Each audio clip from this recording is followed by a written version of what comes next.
So once we have specified the inputs and outputs in this test bench, now it's time to uh, simulate it. So let's now click this on this behavioral check for this test bench. As you can see, again you see this green tick, and now once this is okay, now click on this simulate behavioral model. This will show you the response of the inputs, response of the module for the inputs that you have specified. So let's click on this fit to screen button. This is basically, this zooms the part of uh, the inputs and outputs, as you can see here, which is relevant to us. So again, so as you can see, in case of 0 0, the sum is 0 and the carry is also 0, and and in case of 0 1, so when inputs are 0 1, the carry is 0 but sum is 1, and in case of 1 0, again you see the same situation, sum is 1 and carry is 0. But in case of input 1 1, you see carry is this time carry is 1 but sum is 0, right? This is how you simulate a simple Verilog module. In this case it is half adder. So now let's make a full adder using this half adder module. So in order to do that, let's first close this simulator. And now let's add, so let's click on this project and let's add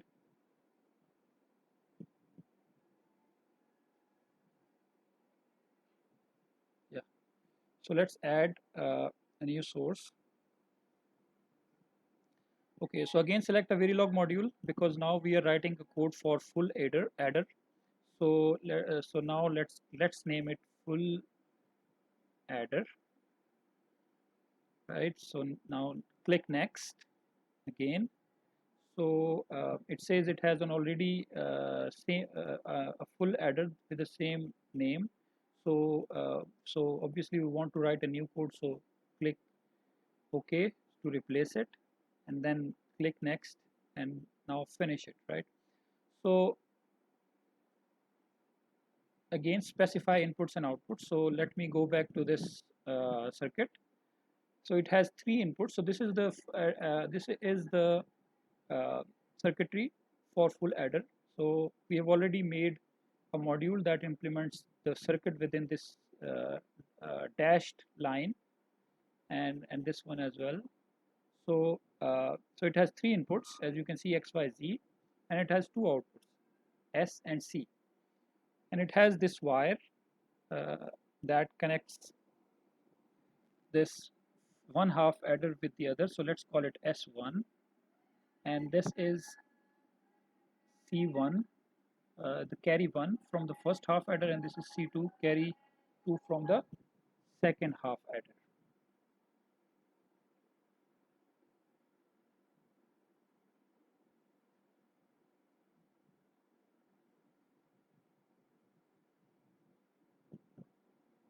Right?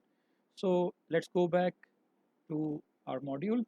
So it has 3 inputs, X, Y, and Z.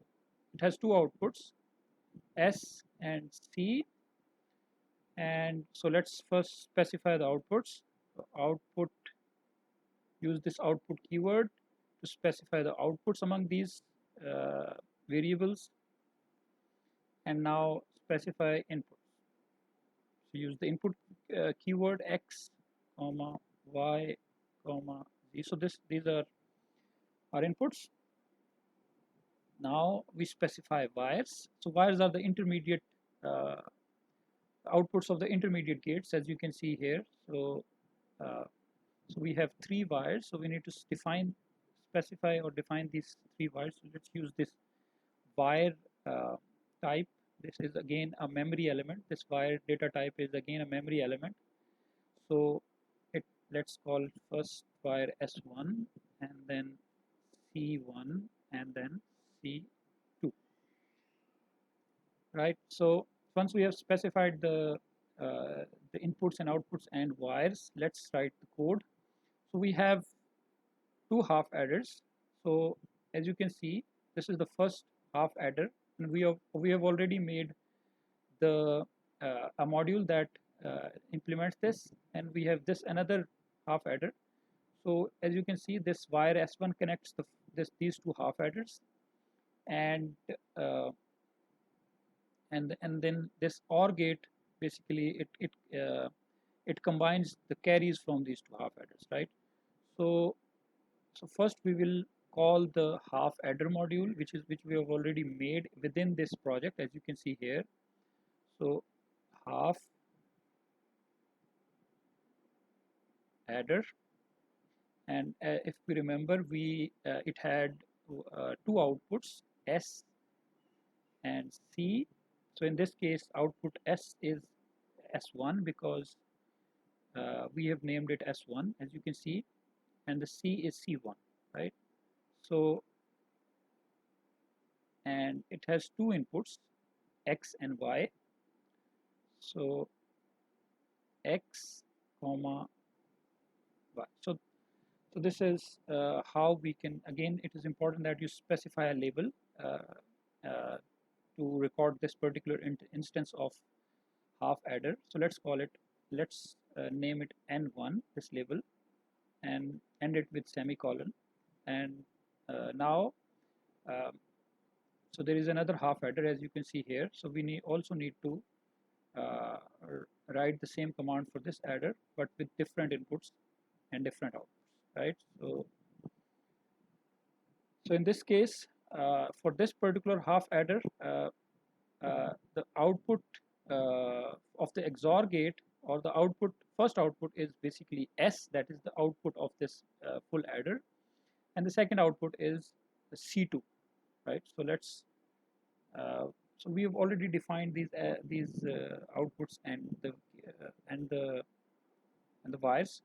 So S and C2, and the input in this case is first input is the S1 from the previous, that is the output of the previous half adder, and the second input is the third bit, the carry in bit, that in this case is Z. The carry from the previous edition is the third input, which we call in this case as Z, right? So um, so this this input becomes S1, and this is input becomes C, right? So and it's important that you specify a different label for this instance of uh, half adder.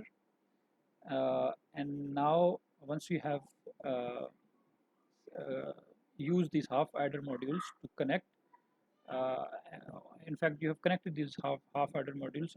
Now it is important to combine the carries C1 and C2.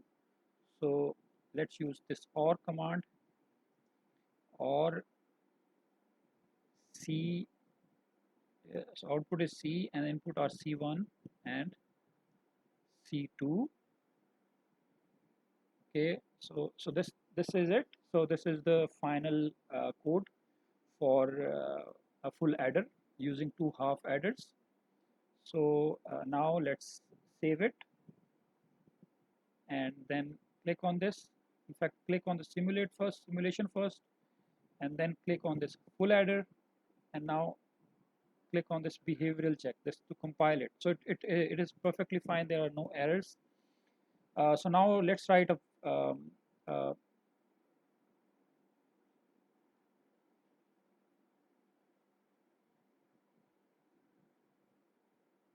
so let's write of a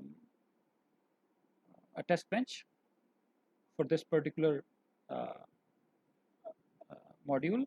So again, click on the new source, select this test fixture, write tb underscore full underscore adder, and so in doing so you will be able to, and again select this directory, that is the directory of your project. Okay, so now you click next. So here you need to select